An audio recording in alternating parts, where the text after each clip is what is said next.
What's up? How we doing? Good morning, or evening, or afternoon, or good night, depending on if you can see the moonlight or not.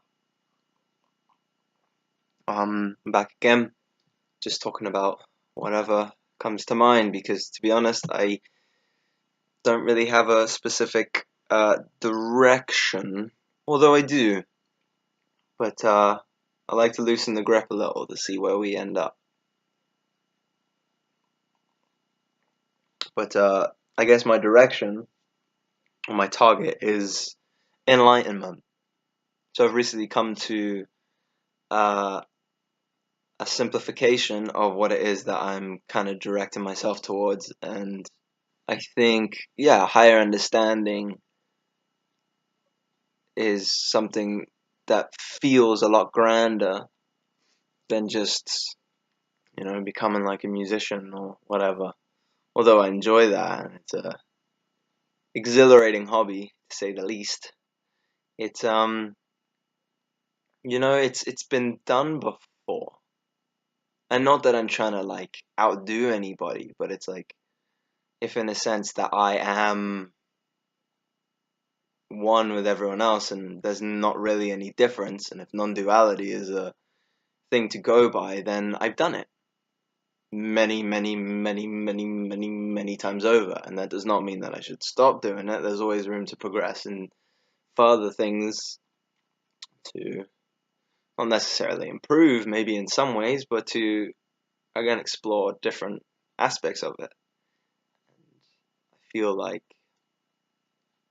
if I was to look at things into my highest idea or my highest possibility, then that would the thing that would come up would be, I guess, enlightenment, awakening, or such. Now, these words go around a lot.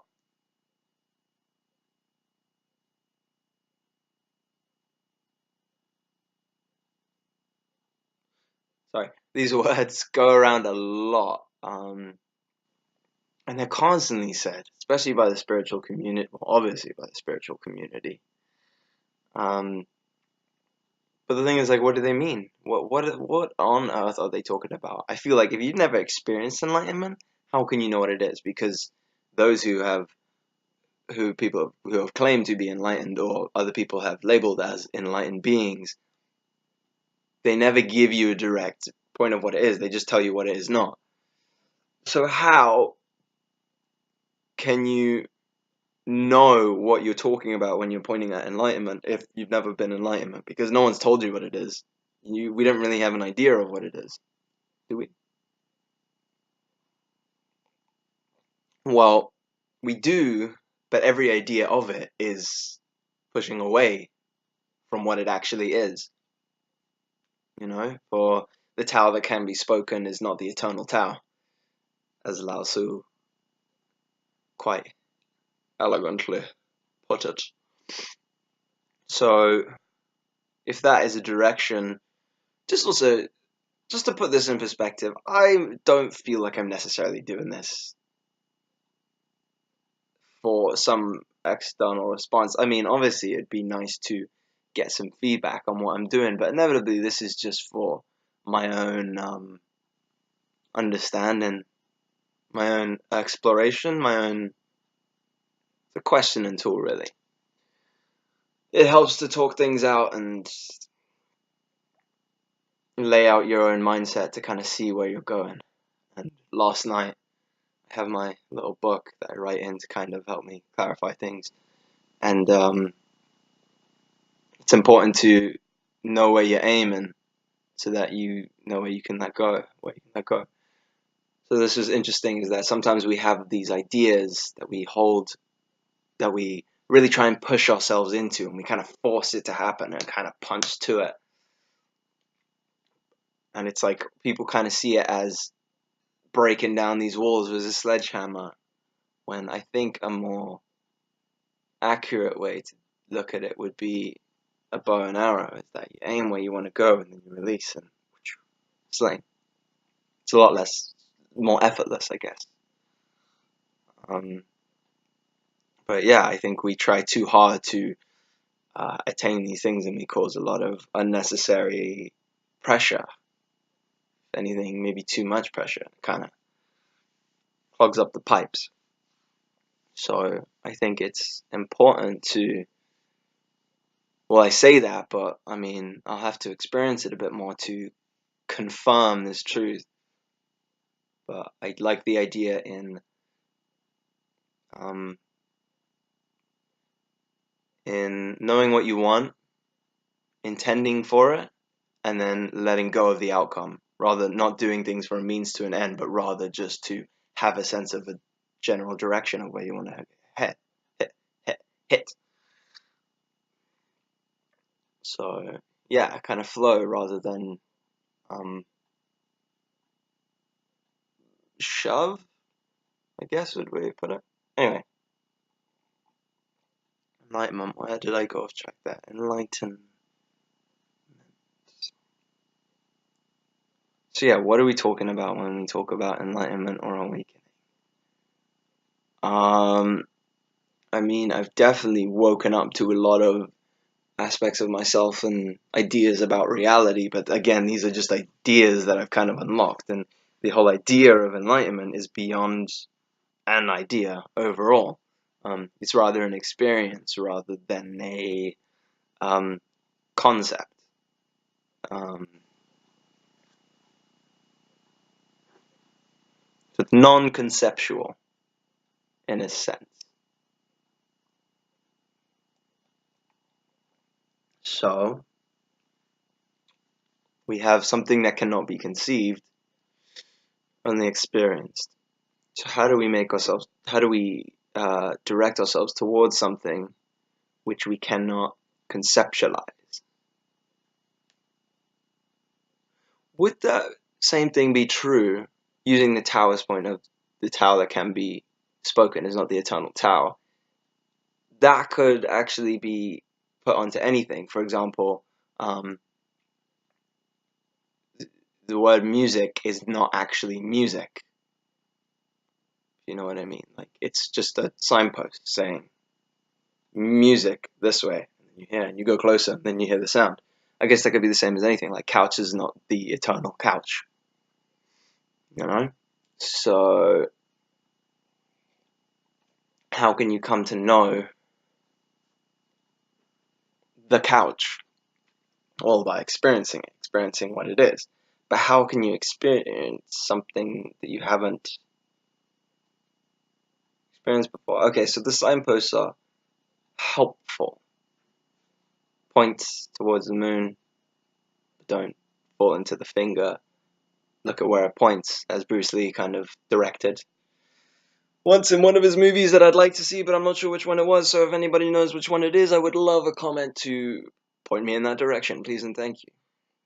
Okay, so basically what I'm doing is getting caught up in the concept of what it could be rather than the experience. But again, how do I know the direction people tend to take in order to find awakening or enlightenment tends to generally be go to a monastery or go to a spiritually evolved environment in order to kind of, well, it's experience. So yeah, that would make sense. So if you're kind of sitting in a house with other people who aren't quite intended for that similar direction, I assume it could obviously make it harder to attain such a thing. Attain as well. You talk about enlightenment as something that you can't really get away from. It is a continuous thing. It is, even the idea of not being enlightened is a sense of enlightenment. Or am I confusing that? I'm thinking source. The source that creates everything. Everything comes out of the same singularity, so to speak. So enlightenment would be the same. Enlightenment, what? It's a state of mind, I guess? Or connection with source, being aware of the singularity. Okay, so enlightenment being state of, not state of mind, enlightenment being step back into the root of where everything is expressed from. in transcendental meditation, they talk about having your mantra, your focus point, and watching it dip, dip, dip, until you eventually hit this unified field. But along this journey, you'll sometimes find tense points, little bubbles, let's imagine it to be, that you kind of have to massage out by just through your breathing and continuous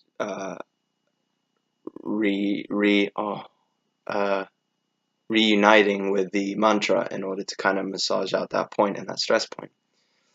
And then what you slowly start to do is loosen up the field and dip down into the unified field, which is basically where all thoughts arise from. So every thought that you're having, depending on who you are, I guess, is a slowly evolved thing.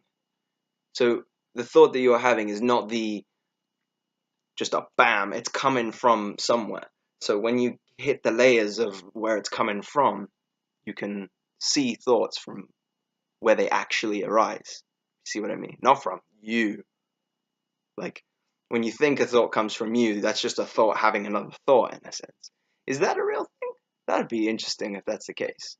A thought having a thought. So the idea is Dylan is thinking about that. Can a thought give birth to another thought? Can influence. It can definitely, like, train thoughts, thought waves. Can definitely direct you in the way. So that's interesting. I have to think about that. Let me write that down, actually, because I like the idea of that. Can a thought give to another thought? Just by the way, while I'm writing this down, if you're listening to this on a podcast, this is also as a video on YouTube. I mean, it's just me sitting here waving and saying things, so I don't know if you'll find much intrigue. It's staring at my face while I say these things. Vice versa, if you're watching this on YouTube, you can also see this on podcasts, on Anchor. You'll find it in my YouTube page. I have links into it. It's all over the place. All over the place. So can thoughts give birth to other thoughts? Well, yeah. But I think how I'm seeing it in my mind is, if everything comes from the unified field, let's say, that source field, does that thought bring another thought out of the unified field? Or is it like separate, like a cell, like two cells separating, and then kind of multiply the thoughts? So it's like a raindrop of ideas. Rain cloud of ideas. Anyway, that is interesting. So let me take a few steps back into the unified field. So yeah, enlightenment is basically awareness of truth. And what is truth? Truth is, from what I've been told, which all I can do is conceptualize, or I've had experiences, glimpses of it. I'm trying to open up more, which is I am everything, basically. As part of this joyful game, joyful, amazing, upsetting, spontaneous, conclusive, maddening, harrowing, glorious, weird reality that we're in, the part of the game is that with me, you, couch, table, picture, chair, whatever, it's kind of working in that sense. But to have an awareness of the entanglement of everything, the cohesion of everything, like everything works in relation to each other. To understand the ultimate truth of that, kind of out that grows compassion and love. And if you have those things kind of work better in unison. I think I mentioned this actually in another video of how, like, it's like your whole body. If you look at if you were to put microscopes around your body and really look at all the bits and pieces and all the blood cells that have to kind of work and do their job in order to help the blood function, to pump that, to get to your brain, so your brain has the ability to move your arms and move. It's all little functions, like, and they don't fight off each other. They don't say, no, I'm the blood cell, I'm going to go get my little house and I'm going to stay in the toe and live there for the rest of my life. I don't see that going very well for the whole, you know. And whether it's like that blood cell has an awareness of, oh, there's something grander than me, or it's just like a flock of birds where they don't have an idea of ego. They don't have an ego, so therefore they just kind of flow with each other naturally without thinking about it. Or a school of fish doing the same thing. They don't think about these things. So it makes me wonder, what would we be like if we weren't ego? Would we work more in like a flow? Would we work more with the environment and the universe? And I guess, well, this is interesting because you see a flock of birds and they kind of flow. I mean, bees, they naturally work with the environment. They help fuel the environment. But then there are some things. I mean, I want to say monkeys, but then I guess they're quite close to us. I don't know how their concept of self. This is interesting. So, I think because they teach certain monkeys, check this up if you want, monkeys have learned sign language, so they've taught, I don't know if it's monkeys or gorillas, they've taught them sign language in place, so they can actually communicate and reply to questions and stuff like that. But they found that, one thing, maybe I'll double check this, because I don't know if this is true, but I've heard this before, that monkeys that they've taught sign language to have never asked a question. They've never felt that there's something that the other knows that they don't, which is kind of interesting. So does that mean they don't really see the separation, or they don't have like an ego, a sense of me? But then I guess monkeys can be quite destructive as well. So, and then again, they're working from a survival point of survival. Do what you can to survive and help grow the tribe. So there's always a sense of community within things. For those of you scratching your heads and thinking, well, no, I mean, well, being like, no, I know the answer, blah, blah, blah, blah, blah, blah, blah. Bit of self-doubt in that as well. But, like, at the end of the day, this is me trying to figure things out. You know, this is my thoughts, you know. If you were to give me the answer and I just believe you, what use is that, you know? So I have to figure this out on my own. That's the point of it. Don't take people's ideas on as your own. Then you start getting, oh, I want to say false, but yeah, I guess, because they're not your ideas, it's not your true experience. In order to get a bit deeper into understanding of things, then you kind of have to explore by yourself, which is not for everyone, but I hella enjoy it. Yeah. So again, direction is enlightenment. It helps to have us know your target, because then you can always bring yourself back to that and kind of follow along the road. So know where you're hitting. Don't just flap about. It just kind of point anywhere. Otherwise, arrows are shooting in the sky are going to hit you back, that's for sure. Or at least fall back down to you. That's how gravity works, I guess. But yeah, know what you're on about. So I think this is what I'm starting to discover through these podcasts now and this videos, is that before I was just trying to say whatever because I felt like I had something to say, and maybe I do, but I think it needs a bit more narrowing. I don't want to say narrowing, even though I said narrowing. Defining. I need to define what I'm on about a bit more, which is fine. And then if I have that, then I can kind of, if the wind blows me this way and that way, it's fine, as long as I know what my point is. Which, yeah, it's Basically just trying to discover what the heck this thing is all about. And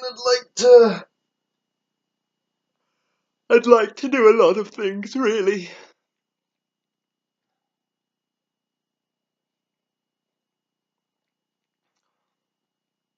So, finding your way to something which is fairly indefinable. Really, to find yourself to source, it just comes down to, well, it's a matter of unloading. Unloading all the poop. Because you've always got a bit of poop in you. If you're always carrying around poop in your body. Isn't that weird? Yeah, anyway, so yeah, just kind of letting go of a lot of stuff. Taking things out. Yeah. It's kind of like you've put all these signposts to try and point to what you are. But by doing that, you're kind of narrowing things down and defining. I feel like I'm contradicting myself based on what I said before to this, but I'm going to flow with it anyway just to see. But you're kind of narrowing yourself to what you are, and then you've got this little point. It's like, this is me. Here I go. So all these signposts are pointing to this little speck. This is me. But the whole idea of enlightenment and awakening and this spiritual journey, let's say, is taking this post out. Oh, okay. Oh, take that post out. It's a bit wider. Oh, okay. Take that post. Sorry, excuse me. Take that post out, and the point becomes a bit wider and wider and wider until eventually you've got no more signposts, and then you're just the explosion of like everything. There's nothing that you're not. You are everywhere. Like you can narrow down into absolutely anything, and if you look in deep into it, if you look and deep in, sorry, I'm trying to learn how to speak while I'm doing this, so excuse me, and maybe develop a bit of patience while doing this. I mean, you'll have to if you're going to deal with me. Just got to say that. But yeah, if you were to really zoom in and look at a specific thing and really find that point, what you're going to find, and don't just take my word for it if you want to try it out for yourself, you will always find you looking back at you. It's you, every point. But we always define ourselves as these small little things and like, that's me, nothing else. So you create a sense of duality of me and it, you know? But you can do the same thing in general in the bigger picture. Like, oh, actually, there's nothing I'm not. So therefore, like, wherever I go, I'm unavoidable. Now, that may be a scary thing for a lot of people because, oh, I don't like me. I'm I'm quite, you know. So that's scary. Well, that can be scary because people tend to think of themselves as something that they don't like. Yeah, maybe, most probably, but you're also something that you do like, you know? Like there's not one particular thing that you are, you know? You may zoom into this point, see you and not like that. But if you zoom into that point, you're going to see another part of you. It's all you. It's just very broad. It's like we're all uniquely the same. My girlfriend told me this once. Uniquely the same. Or uh uh yeah, I like that. Uniquely the same. That's fine. I'll stick with that. But you see my point. However, in order to understand that you are the everything, it takes a bit of, you can't just take someone's word for it and be like, yep, that's it. And I think that's where a lot of people in the spiritual community go wrong, is that they just take on someone else's ideas that they read in a book and be like, we are the universe. And they go, oh, yeah, we are the universe. And then you just find people who are just quoting. And that's fine, yeah, to kind of, why not? There's nothing wrong with that, but unless you have that truth yourself and you've done a bit of exploration yourself, you can't know that. You know, you're basically trying to be that other person with that knowledge. Like you have to do your own journey, your own path, you know. This is what the thing about religion kind of confuzzles me, is that like Buddha, I always use this, and I just think it's very obvious if you really listen to people. Buddha said, like, don't take my word for it, experience it yourself. Yet you see all these monks doing exactly what he did and just following his exact footstep. The whole point of it is an individual process. It's unique to the individual. It's going on. It's creating a new path. Like, why would we do the same thing over and over again just to follow the same? It's boring. You might as well shut down the game. I've seen it a billion times over. The point of this is that we are uniquely the same. We're the same. We are non-dual, but are playing a game. We're playing the illusory game of we're separate. And by doing that, we can widen the possibilities of what we can create in this smoke and mirrors. In these smoke and mirrors. So you can see, if you know who I'm talking about, and you may know who I'm talking about, you can see that these ideas have come from other people, and I have to confirm that. I can't just say, yep, that's what it is. Yes. No, that's the point of what I'm trying to do here, is that I don't know. I only know unless it's experienced. So again, like, how you cannot know enlightenment is a thing unless you experience it. And I follow this because I've had glimpses of something that led me to a book that someone talked about it. And then I took on that belief and I was like, yes, that's what it is. And I was like, wait a second, is that right? And pulling it apart. And I can't know that that's right unless my experience correlates or confirms that. The idea is fine as long as I can confirm it from my experience. Otherwise, it's just an idea. Don't believe it. How do I know? I don't. Again, unless I experience it. I'll say that over and over and over and over again. So yeah, like I was saying in religion, like, people just try and copy because people, I guess, are too lazy to figure it out themselves. I don't know, or maybe they don't think they're worthy enough. I don't know. Everyone has their own backstory that they make up in their head. Whatever you want to believe, but there's nowhere that you're not. So, but to understand that, you have to kind of dive into these points and use the signposts are there. Like, you're a signpost creator. You put posts everywhere. And that's, you got to experiment with that a bit. Like, what does that mean? Like, what does it mean to create these signposts? Where does it point me to? And you point, and then you find yourself. And you're like, that's me. And then that's it. Dylan. Here's Dylan. Dylan is this type of person. He does this and this and this and this. And then you start exploring somewhere else. You're like, there's also this. And then you start taking all these pieces, and then you feel weird because we're in a dualistic state. Like, things are opposites. Although they're the same side of the coin, it's kind of weird to be on both sides at once, because we can't quite understand that, because that's a contradiction, and life is paradoxical, but our minds can't quite work with that. So we have to choose one or the other, and that becomes very tormenting because we have to identify. This is where enlightenment is beyond concept, because conceptually it doesn't make sense, but through experience it's the perfect truth. It's perfect. Like, it feels like, yes, okay, right, obviously. But through ideas, it's like, nah, but that, and then that, but then that happened, but then you got that, and then that does that, and then that contradicts that, and then that overlaps into the, like, you're gonna blow yourself up. So when you do that, I think that's where the crisis comes in. But then again, you have to kind of do that until your mind explodes, so it stops. Once your mind stops, then you get there. This, again, is not my idea. I've kind of taken off someone else, and I used to believe it, but now I don't know, because I don't know what he's talking about yet. I still got to explore it, but I don't know who said this, but I think, therefore I am. I think, therefore I am. And then spirit science, the guy, Jordan whatsoever, he came back with that saying, I think, therefore I am not. Only when the mind is silent, then I am. And I kind of followed more towards that, which made a bit more sense, which is kind of along the lines of what I'm talking about, which is chill, and then aha moments are in the silence of things. So I think, therefore I am. I think, therefore the idea of me is, sure, but I think, therefore I am not here, I'm not present. but then I'm present and I'm thinking at the same time. So, well, I mean, you can't not be present. That's also the trick. We think that we can get away. We think that we're getting away from what it is we're looking for.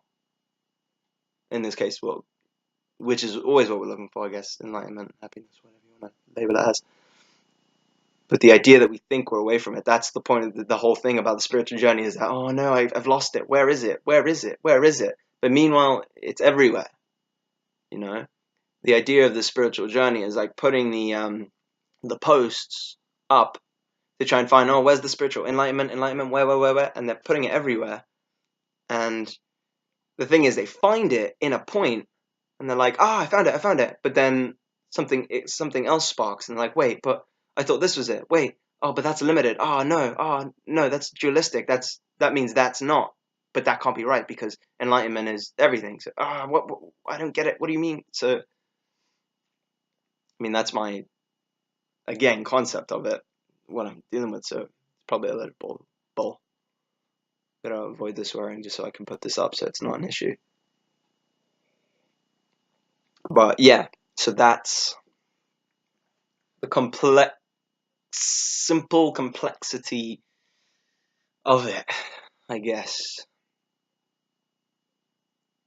Because all you have to do is just breathe.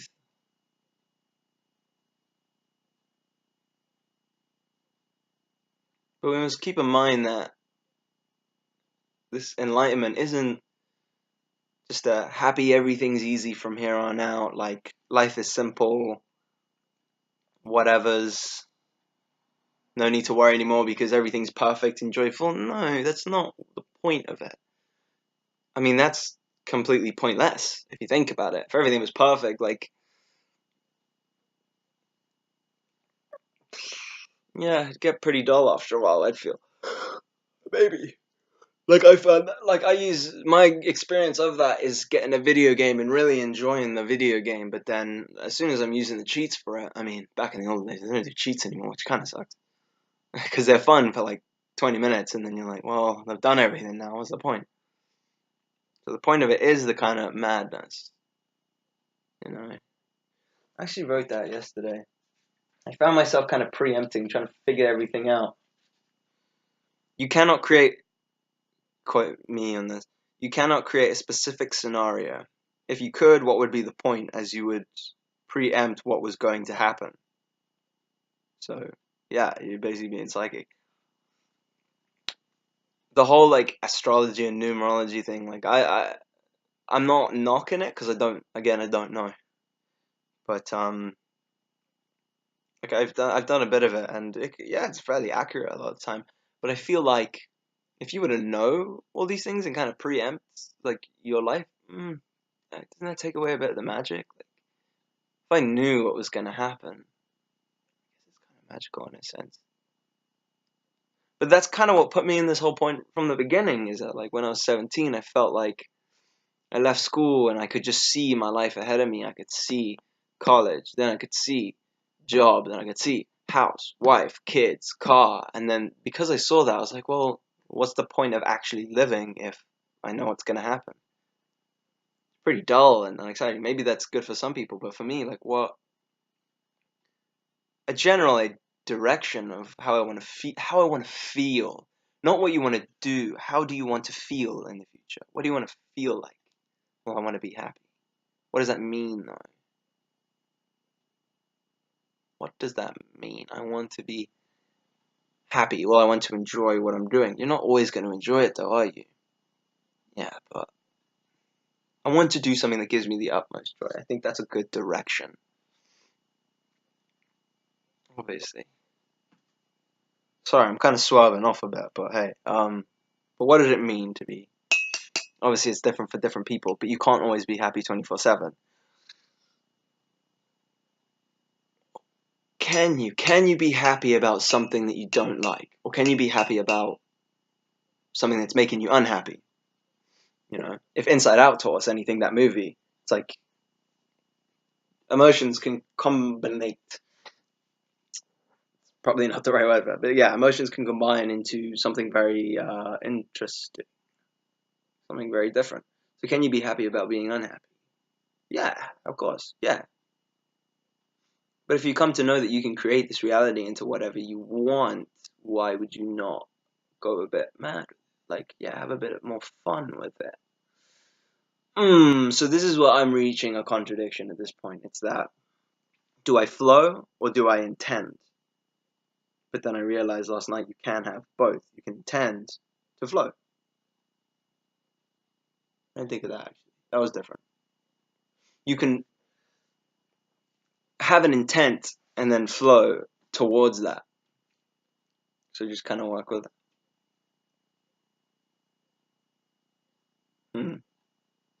Yeah, I think that's. I feel like that's what I'm doing. I think a lot of people end up flowing in the opposite direction of what they want because they listen to others. Big mistake, bro. Well, listen, but don't everything's with a pinch of salt. Well, take everything with a pinch of salt. Everything's like a big bag of salt for some flipping reason, but just take a pinch. Be like, intend to flow. Intend to flow to my intent. I like that actually. Intend to flow towards my intention. I intend to flow towards my intention. That's cool. I like that. What's your intention? Awakening. What's this thing about awakening? If you don't know what it is, why are you intending to flow towards it? Because I like the idea of it, but the idea of what it is not the actual thing. Yeah, but that's the same with me, like being a musician, well, wanting to be a musician, and then I don't know what it is because I'm not one. Well, no. I think that's the thing usually is that you can try something out, and then, usually, do I like it? No. Not, yeah, no. You see how you feel. But from the enlightened group of people that, so I put air quotes there for those of you that are listening to the podcast. But usually it's like, well, not really a getting out of it. I mean, you can't get out of it, nor can you get in it because you are it. But you think that you're not it, so therefore you confuse yourself into thinking that you're not it. But that very thinking that you are not it is it. Don't know if you followed that, but I'll clarify again. The very thinking that you are not it is it. So no matter what you do, you are it. What is it that I'm referring to? I think some of you, I don't know. See, I don't know what I'm talking about. What I think it is a spiritual kaboom of super knowledge in a sense, you know? But what the fuck is that? I don't know. Poop, I said shh. Anyway, yeah, so I don't know. I really don't know. I don't know, mate. But for some reason I have a natural drawing towards it. You know what it is? It's an emotional, maybe a bit beyond. There's a feeling. There's like a vibration. It's like a pulling towards something bigger. But along the way, my mind tries to figure it out as I'm doing it, as I'm being pulled towards it, and that's confusing me because I get pulled towards it, and then my mind goes, "Oh, I know what you want. That's it," and then it takes me away from it because my mind's always assuming that it knows what this feeling is, but can the mind understand the feeling? I mean, not really. It can conceptualize it, but it can't know happiness. Your mind can remember something. Your mind can remember like a point in time when you felt a certain way and help that scenario in your head gives you a feeling. It invokes a feeling in you.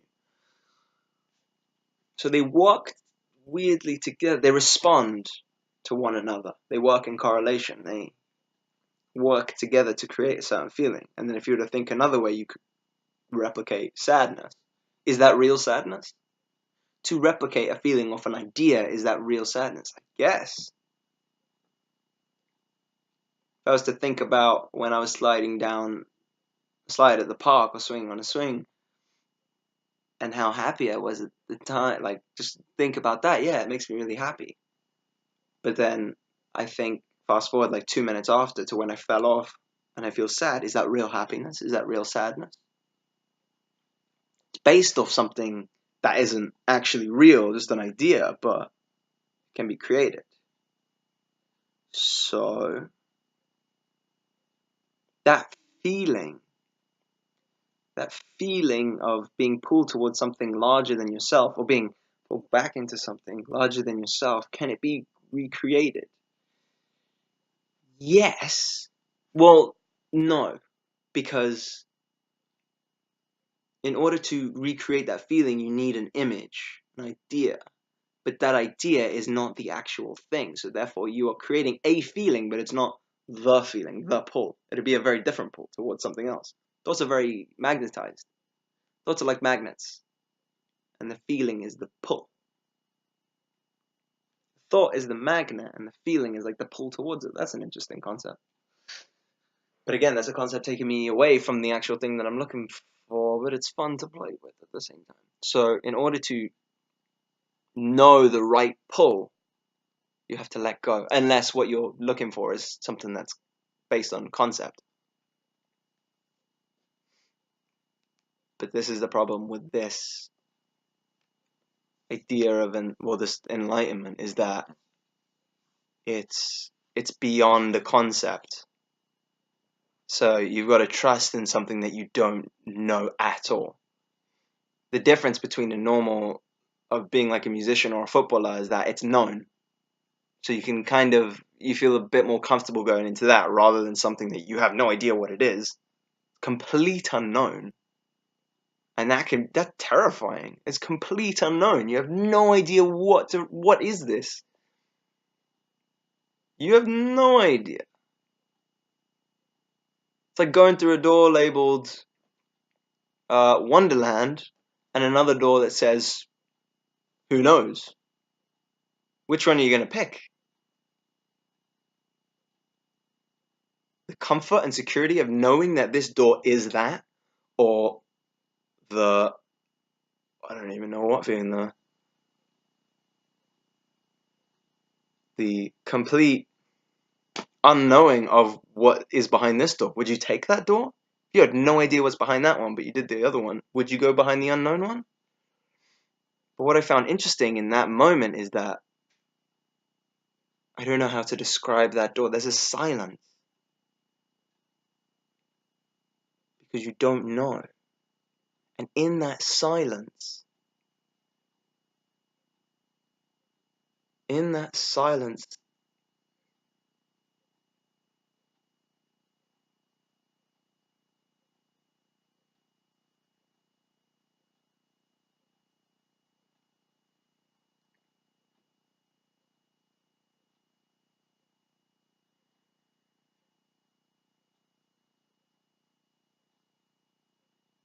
there's a peace.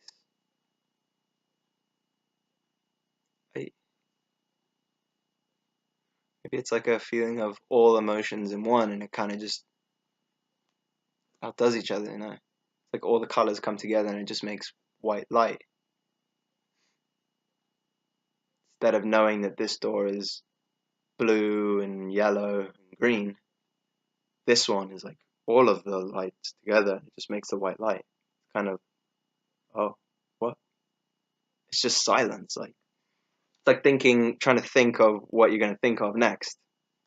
It just silences the mind, and in that feeling, maybe you need to spend a bit more time with that to kind of see. But something arises, but you have to also be aware: is it arising from a thought or is it arising from silence?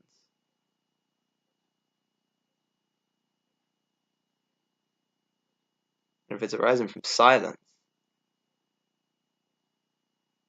it takes a large amount of trust,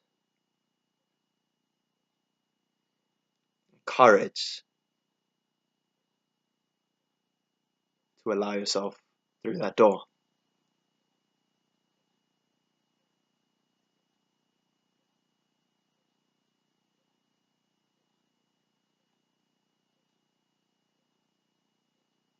What will you do?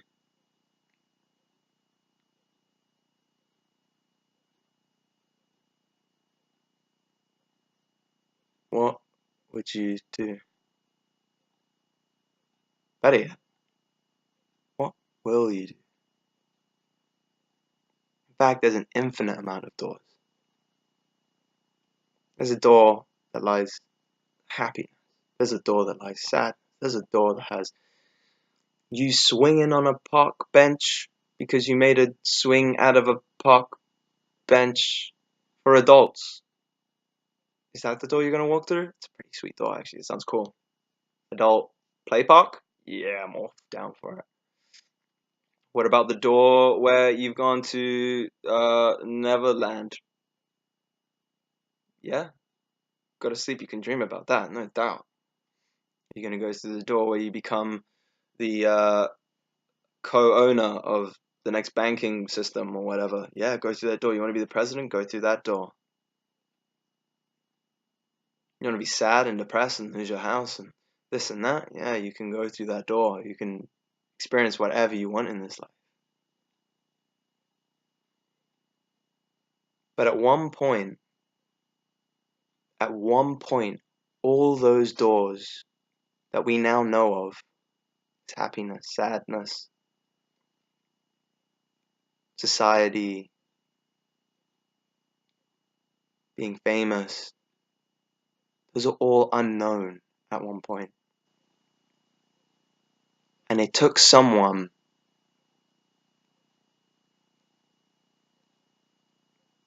to stand up and be willing to walk through the unknown door.